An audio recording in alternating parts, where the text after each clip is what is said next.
Bienvenue dans le podcast Ayurveda par Nat et Lorraine. Notre objectif, c'est de partager avec vous, d'accueillir des personnes inspirantes pour aborder des sujets liés à la santé et au bien-être. Je m'appelle Nathalie, je suis praticienne en Ayurveda, j'accompagne des femmes spirituelles qui veulent prendre soin de leur corps, de leur cœur, de leur mental et du monde qui les entoure. Et je suis Lorraine, praticienne en Ayurveda, spécialisée en périnatalité. J'accompagne les femmes dans toutes les étapes de leur vie et de leur cycle. Vous pouvez retrouver nos épisodes sur notre site internet www.podcast-ayurveda.com ou sur votre plateforme d'écoute de podcast préférée. Si vous avez envie de nous soutenir, laissez-nous un commentaire ou même 5 étoiles sur Apple Podcast. Vous avez très certainement déjà entendu parler du ghee, le beurre clarifié indien. Mais connaissez-vous vraiment tous ces secrets? Aujourd'hui, nous recevons Lucie Joao, praticienne en Ayurveda, auteure du blog Ayurveda au Pays Basque et co-auteure du livre Équilibrer sa digestion avec l'Ayurveda. Bonne écoute! Bonjour Lucie! Bonjour Lorraine, bonjour Nat.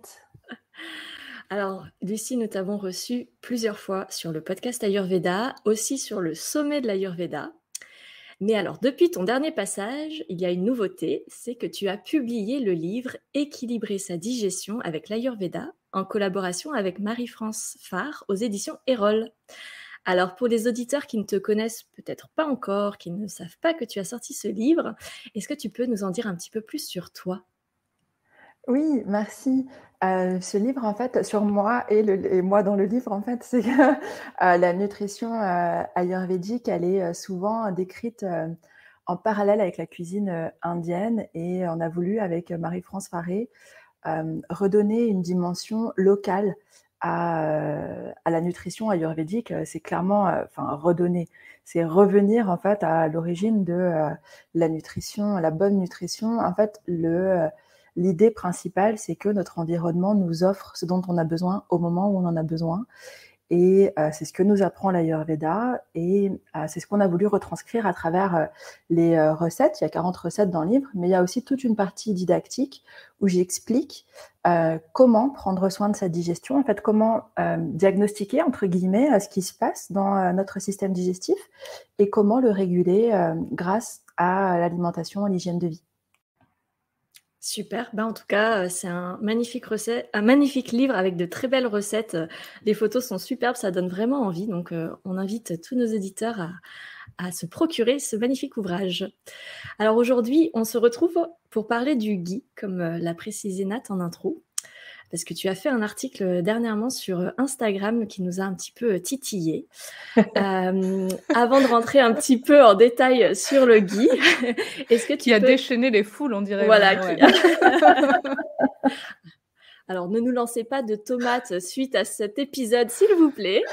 On est là juste pour vous donner de l'information. Alors Lucie, est-ce que tout d'abord, pour replacer un petit peu le contexte et pour les personnes qui ne connaissent pas du tout ce mot ghee et qui ne savent pas du tout ce que c'est, est-ce que tu peux nous dire un petit peu ce qu'est le ghee, son origine, nous raconter un peu tout ça? Alors le ghee, déjà, ça s'appelle pas vraiment du ghee, mais du ghrutam. En fait, on l'appelle ghee couramment, mais dans les textes, on va le trouver sur ghrutam. Et en fait, c'est une préparation à base de lait. Souvent, on va traduire rapidement par beurre clarifié. Donc, c'est pas du beurre clarifié, mais c'est quelque chose qui se rapproche de ce processus-là. C'est-à-dire que, en fait, le ghee, c'est pour faire très court, et on va voir dans le développement de l'épisode que c'est pas aussi simple que ça, mais c'est du lait qui est battu pour devenir du beurre, et ce beurre est chauffé pour en retirer l'eau, et donc du coup séparer l'eau et la graisse, et donc la graisse qui reste, c'est le ghee. Donc le ghee, c'est la graisse pure du lait. Ok, est-ce que ça c'est dans les textes anciens, mais est-ce qu'aujourd'hui le ghee, il est fabriqué de la même manière? Non, il y a énormément de différences et c'est pour ça que Lorraine parlait de tomates. C'est que quand vous m'avez proposé cet épisode, je savais que certaines personnes allaient être un peu touchés par ce que je vais dire maintenant. Donc, je préviens, ce n'est pas l'idée mainstream en Ayurveda en France aujourd'hui, mais j'ai un professeur qui a fait une thèse sur le lait dans son université d'Ayurveda en Inde. Il m'a transmis cette connaissance-là et je trouve qu'elle est extrêmement importante. Et c'est une des raisons pour lesquelles le livre est sur la cuisine végétale, en plus que locale. Donc en fait, pour revenir sur le ghee, particulièrement, mais le ghee, c'est le parfait exemple de pourquoi il est nécessaire de réfléchir les textes, d'interpréter les textes, quels qu'ils soient. Les textes anciens, il faut les placer dans un contexte. Et si on lit simplement le texte de manière littérale, on va forcément tomber sur des erreurs parce qu'on n'est pas dans l'Himalaya il y a 3000 ans dans l'Himalaya. Aujourd'hui, les conditions sont très différentes. Donc, à l'époque, quand on disait qu'on prenait du lait kshira, qu'on le battait, puis qu'on le chauffait pour faire ghritam, c'est très différent de quand on va acheter un bocal de ghee à l'épicerie bio. Qu'est-ce qui est différent? Ce n'est pas le même lait et ce n'est pas le même procédé. Le lait, c'est la base du ghee. Si le lait qui est à la base du ghee n'est pas ce qu'on appelle kshira, c'est-à-dire, je vais vous donner ensuite ce que c'est kshira. Déjà, le ghee, du coup, n'est pas du ghee, ce qui vient pas de kshira. Et il y a aussi, en fait, du coup, tout ce qui est battre le beurre. Aujourd'hui, c'est fait d'une manière industrielle. En fait, en général, les gens qui font du ghee même à la maison, qui ne vont pas acheter le bocal directement, les gens qui font du ghee à la maison, ils vont acheter une plaquette de beurre et ils la chauffent et ils enlèvent la mousse qui est au-dessus. C'est faire un beurre clarifié, en gros. En fait, c'est pas tout à fait comme ça. C'est surtout pas avec du beurre, en fait. Du beurre comme on l'a.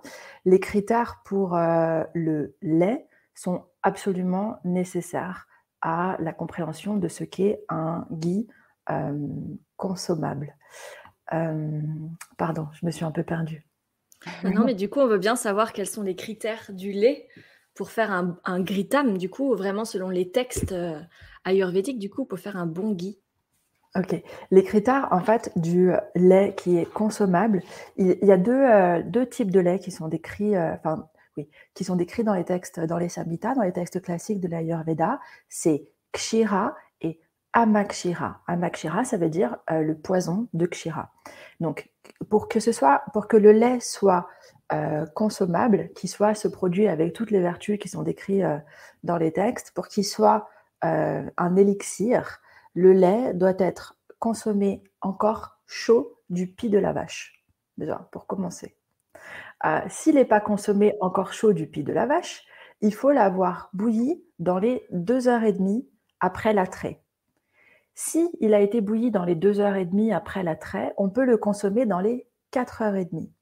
Dépasser ce délai, c'est du poison. Je paraphrase, mais c'est le vrai terme. C'est écrit poison. Donc, on a rarement accès à un lait de moins de 4h30.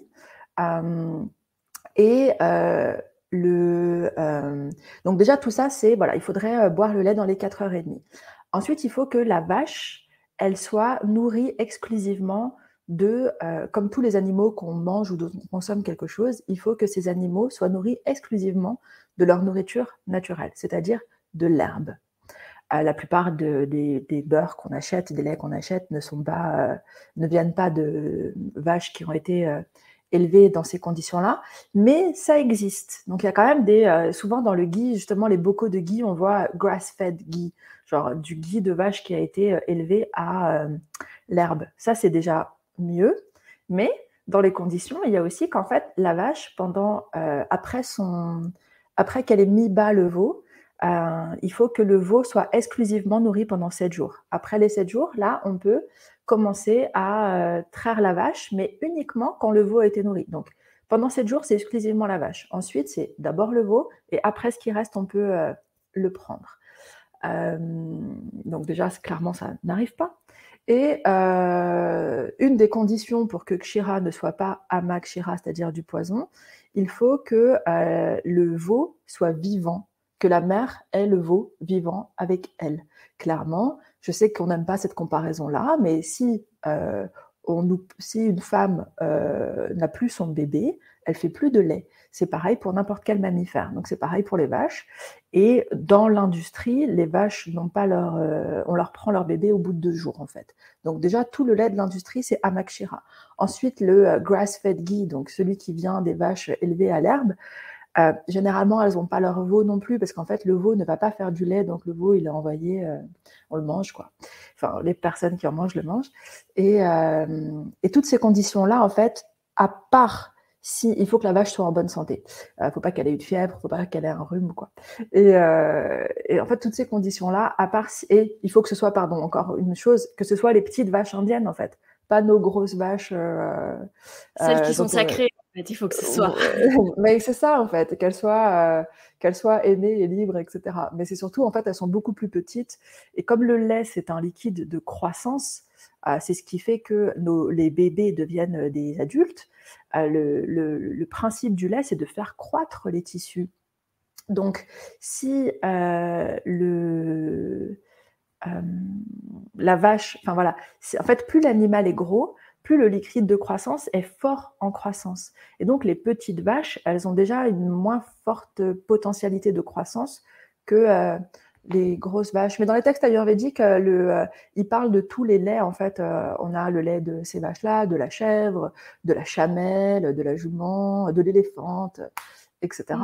Mais le meilleur des laits est celui de la vache, à condition que la vache vive dans ces conditions. Sinon, c'est du poison. Et c'est ce lait-là qui permet de faire que le ghee soit ce qu'on décrit comme ça. Je peux lire le verset de l'Ashtanga Hridayam ? Avec plaisir. Bien sûr.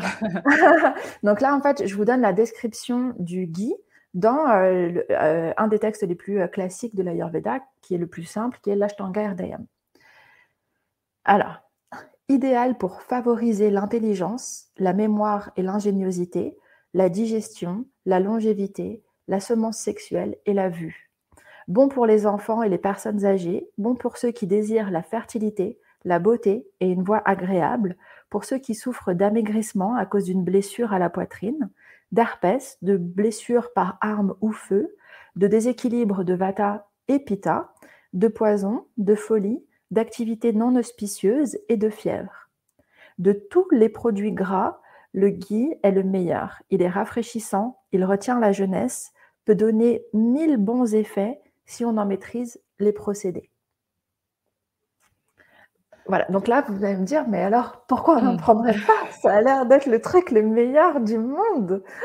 Ouais, mais la dernière partie de la phrase est importante, si on en maîtrise les procédés. Exactement, voilà, tu as tout dit. C'est si on en maîtrise les procédés, et c'est surtout aussi dans un contexte dans lequel ce verset a été révélé, qui est 1500 ans avant notre ère. Avant nous, là je te regarde d'ailleurs, j'exagère, mais bon, comme tout ça vient du Charaka et d'autres livres, donc il faut compter 3000 ans avant notre ère, et donc dans un contexte de pénurie. Qu'est-ce qui change par rapport à aujourd'hui ? Au-delà de la question des vaches, disons qu'il y a beaucoup de personnes qui pensent que le processus justement de déshydratation du lait est un processus de détoxination du lait. C'est pas le cas. Le ghee ne pourrit pas parce qu'en fait on a enlevé l'eau. C'est pas parce qu'on a enlevé les toxines. Au contraire, les toxines, comme dans notre corps à nous, elles se logent dans la graisse. Mais bon, si on enlève toute cette question de la production du ghee, etc., et qu'on se dit, bon, le ghee d'aujourd'hui, c'est ce qu'on a de mieux. Est-ce qu'on peut utiliser ce ghee-là ? Si on souffre d'amaigrissement, si on a été, comme il nous dit dans le verset, blessé, qu'on souffre de folie, etc. Par exemple, pour l'épilepsie, c'est un remède qui est utilisé, le ghee. Oui, on peut utiliser le ghee, et c'est ce qui est encore fait dans les cliniques ayurvédiques en Inde. Mais ces cliniques ayurvédiques en Inde, elles ont leurs vaches. La plupart des cliniques ayurvédiques en Inde, elles ont leurs propres vaches pour s'assurer de la qualité du lait qui produit le ghee. Et donc, on n'a pas spécialement ça aujourd'hui. Mais surtout, ce qu'il faut prendre en compte, c'est que dans notre contexte, aujourd'hui, on ne souffre pas des mêmes maladies, des mêmes risques pour notre longévité qu'il y a 3000 ans.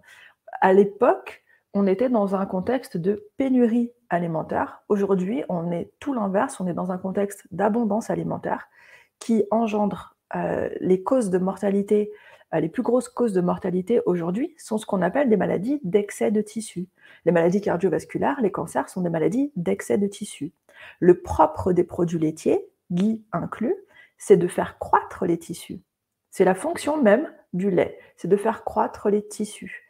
Donc, quand on souffre de maladies de maigreur, de pénurie, quand il nous manque quelque chose, d'ailleurs, il dit c'est bon pour les enfants, c'est bon pour les personnes âgées parce qu'elles ont besoin de croître. Elles ont besoin que leur tissu croisse, de reprendre de la force, etc. Nous, en général, dans notre société, et c'est pas vrai pour tout le monde, une personne, par exemple, qui souffre d'anorexie grave, le ghee, ce sera bon pour elle, très bon pour elle. Mais pour toutes les personnes qui risquent plus les cancers, les AVC, les diabètes, etc., les ghee et les produits dérivés du ghee sont aujourd'hui nocifs pour la santé, tout simplement parce qu'ils font croître les tissus. Et est-ce qu'on peut se dire, parce que là, tu nous as bien expliqué la différence entre le ghee tel qu'il était fabriqué, enfin le bon procédé du ghee et puis ce qui se fait aujourd'hui. Mais très souvent dans l'Ayurveda, on dit qu'on doit s'adapter à la société occidentale et que parfois, il faut quand même choisir une version qui est, entre guillemets, acceptable et qui apporte quand même des bienfaits. Est-ce qu'on peut dire qu'aujourd'hui, le ghee, même s'il n'est pas fabriqué dans les meilleures conditions du monde, il peut avoir quand même des bienfaits? De mon point de vue, non. Ça dépend pour qui, en fait, oui. S'il n'est pas fait dans les meilleures conditions du monde, non, il n'aura pas de bienfait, parce que oui, on doit s'adapter à la culture occidentale, mais il ne faut pas non plus faire mentir les textes. Clairement, si tu reviens à la base du texte qui te dit « si le ghee n'est pas fait dans les bonnes conditions, c'est du poison », non, dans ce cas-là, il vaut mieux s'abstenir en réalité. Non, c'est pas négociable du tout. On a tenté une négociation, mais échec total. En revanche, si tu es une personne, si tu es un enfant ou tu es une personne âgée et que tu as accès à un ghee de qualité, ou si tu souffres de maigreur et que tu as accès à un ghee de qualité, oui, absolument, absolument. Ou si tu souffres d'épilepsie ou de toutes ces maladies qui sont décrites dans les textes, ou d'infertilité ou de choses comme ça, et que tu as accès à un bon ghee, bien sûr, prends-le. Mais la production du ghee aujourd'hui, en Europe, elle est mauvaise. Et d'ailleurs, par rapport à l'utilisation dite dans les textes, c'est plutôt en interne, parce que je sais qu'on peut aussi l'utiliser beaucoup en externe. Qu'est-ce qui est dit par rapport à ça? Donc, j'imagine qu'il faut toujours un bon ghee, même pour l'externe. Hein. On reste sur oui, il faut toujours un bon ghee, reste sur de bons ghee. Il faut toujours un bon ghee, mais oui, c'est utilisé en interne et en externe. Par exemple, il y a un truc vraiment que j'adore, c'est le soin des yeux, le Netrabasti, qui est fait normalement avec du ghee, c'est-à-dire qu'en fait, on a comme une piscine qui est faite, un masque qui est fait sur nos yeux, puis nos yeux sont plongés dans le ghee fondu. Et ce soin est juste merveilleux. Et en fait, il est très anti-pitta. C'est très bon pour les yeux parce que le ghee, en fait, c'est la meilleure thérapie pour pitta. C'est le meilleur shamana pour pitta. Et donc, les yeux, c'est un organe qui va être touché en général par les excès de pitta. Et ce soin-là, qui est à base de ghee, donc il est externe à base de ghee. Même dans le dinacharya, la routine, l'hygiène quotidienne, il est recommandé de mettre 2 gouttes de ghee dans les yeux chaque matin pour améliorer la vision, l'intellect, etc. Mais oui, à condition d'avoir du bon ghee. Comment on fait si on n'a pas du bon ghee ou si on est vegan, etc. On prend de l'huile de coco qui a à peu près les mêmes... qui a les mêmes... Il est aussi refroidissant, il est aussi anti-pitta. En revanche, il n'a pas toutes ces... il n'est pas décrit dans les textes comme un élixir, comme un créateur d'ojas, etc. Donc, théoriquement, c'est moins bien que le ghee, mais comme on n'a pas... Mais en même temps, est-ce qu'on a une bonne huile de coco? Bon, voilà. C'est ce que j'allais te dire par rapport au procédé de l'huile de coco. Pareil, est-ce qu'on a ça en France? Voilà. Là, c'est ça, il faut avoir une cocotière. On peut faire un autre épisode sur l'huile de coco, si tu veux aussi. C'est ça. Mais clairement, j'ai l'impression à chaque fois que je parle du ghee d'être un peu dramatique, mais c'est parce que c'est vrai que j'ai un petit côté émotionnel avec le ghee, parce qu'en fait, c'est tellement à la mode. Et il semble qu'on puisse pas... Clairement, les gens, quand je leur demande s'ils connaissent l'Ayurveda, quand c'est à la première consultation ou quand tu rencontres quelqu'un dans l'avion ou quoi, vous connaissez l'Ayurveda?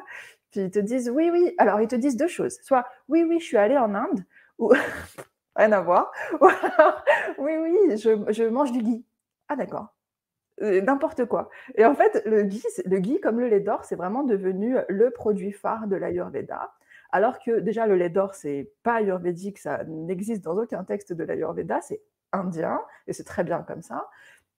Et le ghee, voilà, c'est ayurvédique, c'est un élixir du monde, de l'univers, etc., dans certaines conditions qui doivent être remplies pour que ce soit bon et remplacer. Par exemple, souvent les gens me disent « Ah oui, mais parce que comme ça, sur ma tartine du matin, à la place de mettre du beurre, je mets du ghee. » Oui, si d'habitude tu manges du beurre, il vaut mieux que tu manges du ghee. C'est sûr, mais idéalement, en fait, aucun des deux. Si tu souffres d'endométriose, tu as des tumeurs, tu as des croissances comme ça, tu as du tissu qui croît à l'intérieur ou à l'extérieur, ça peut être de la prise de poids, mais ça peut être surtout la question des tumeurs, des maladies cardiovasculaires qui sont des tissus qui se créent dans notre corps et qui empêchent le mouvement libre du prana, du coup, le ghee est déconseillé. C'est moins pire, mais c'est pas non plus l'idéal. Qu'est-ce que tu mets, toi, sur ta tartine, Lucie? Mais je mange pas de tartine, je mange du porridge avec de la cannelle et des pommes. On fera un autre épisode sur les tartines, alors. Non, mais le beurre d'amande, par exemple. Le beurre d'amande, c'est très bien sur les tartines. Et dans l'extrait que tu nous as lu tout à l'heure, qui disait que le ghee est la meilleure des matières grasses. Alors, est-ce que du coup, on peut remplacer le ghee par une autre matière grasse? Est-ce que ça reste quand même toujours la meilleure des matières grasses, même si c'est pas le bon procédé? Qu'est-ce que Elle t'en essaye penses? toujours de négocier, Nat. Mais grave. En fait, si c'est pas le bon procédé, ça s'appelle pas du ghee. Comme si le lait n'est pas selon les critères que j'ai énoncés tout à l'heure, du coup, c'est pas du lait. En fait, le problème des mots, c'est qu'en français, on a un seul mot pour dire lait et mauvais lait. Mais en sanskrit, il y en a 2 différents. Et pour le ghee, c'est pareil, en fait, c'est du ghee qu'à condition qu'il respecte ces critères. Ouais, bien sûr. Tu vois, je peux pas appeler Nat une personne qui n'a pas ton essence. Et c'est un peu ça, du coup, c'est pas du ghee. Mais par quoi on remplace? En fait, cette question-là, je pense qu'il faut changer de paradigme, en fait. On n'a pas besoin de remplacer, parce que si tu n'as pas besoin de ghee, probablement tu n'as pas tellement besoin d'autant de matière grasse non plus, tu vois. Maintenant, pour la cuisine, bien sûr qu'on a besoin d'huile, on a besoin de gras pour nourrir nos cellules, pour nourrir notre intelligence, pour nourrir nos tissus. Quelles sont les meilleures matières grasses aujourd'hui pour nous en France? Celles qui sont produites aujourd'hui pour nous en France. L'huile d'olive, c'est très bien. Si c'est des bonnes huiles d'olive, des bonnes huiles de lin, des bonnes huiles de chanvre, de tournesol, surtout par rapport au ghee qui est très anti-pitta, l'huile de tournesol, la très bonne huile de tournesol, par n'importe laquelle, qui est produite dans les Landes, elle est bien. Après, pour les huiles végétales, on conseille quand même plutôt de les mettre après cuisson, en fait. C'est ça, comme tu disais, il faut changer le paradigme. C'est qu'en fait, la cuisson à la poêle où on met plein d'huile et après on fait revenir ses légumes dedans, c'est pas la cuisson qu'on va privilégier, en fait. C'est ça, en fait. Quand on apporte du changement, c'est qu'on n'a pas besoin de matière grasse, dans le sens où on n'a pas besoin de faire revenir ses légumes dans du gras. Exactement. On met juste un petit filet d'huile et de bons apports après les avoir cuits à la vapeur, par exemple.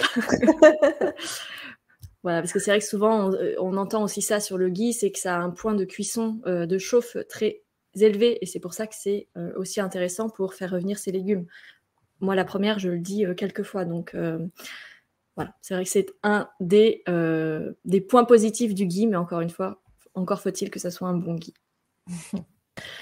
Bon, je pense qu'on a fait à peu près le tour quand même si on a parlé un petit peu dans tous les sens entre les bienfaits et les points de vigilance. Pour les points de vigilance, du coup, faire attention aux bons procédés qui soient respectés, ou alors vraiment avoir une vache avec son veau dans son jardin et aller récupérer le lait quotidiennement.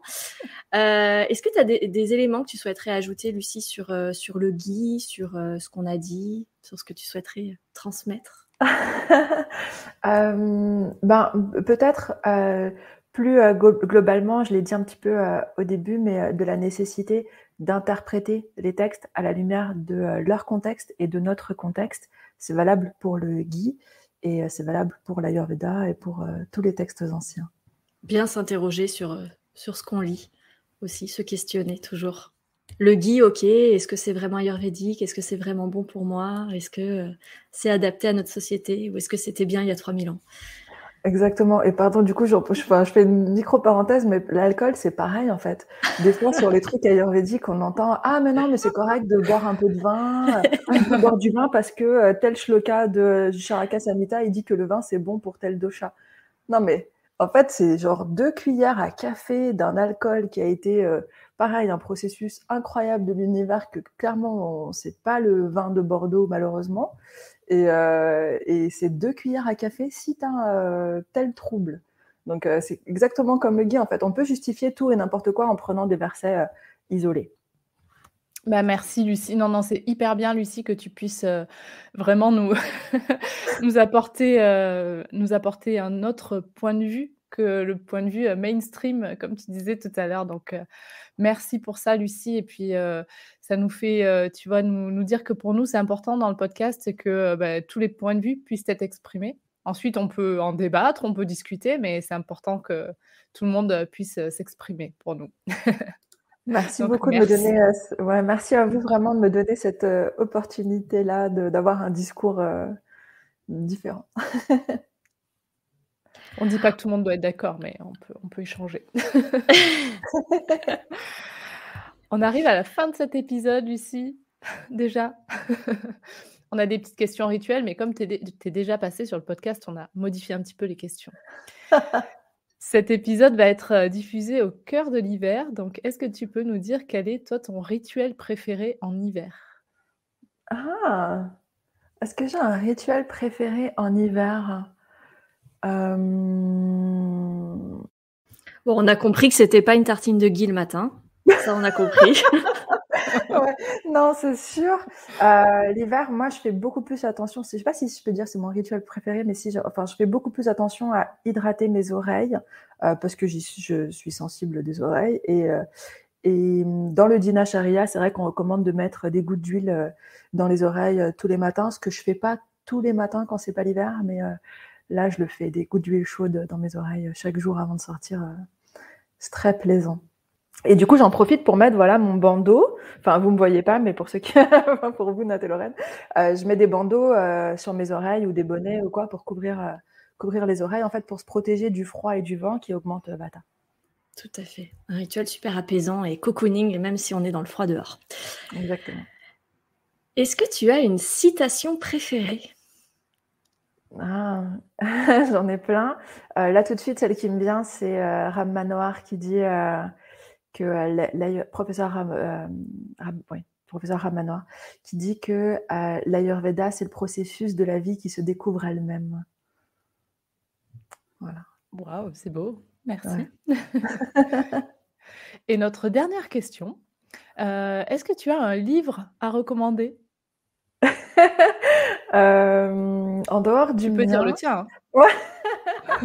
Mais tu peux en dire un autre. Ouais, en fait, clairement, si le sujet des produits laitiers et surtout de la consommation végétale et locale vous intéresse dans une perspective ayurvédique, il y a mon livre, comment équilibrer sa digestion grâce à l'Ayurveda. Un autre livre que j'aimerais recommander,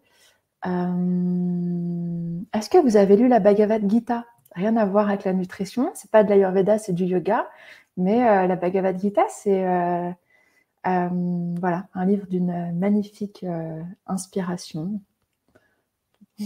Sans préparation, c'est marrant parce que du coup, on dit ce qui vient, puis c'est pas mal en fait. La Bhagavad Gita, c'est bien.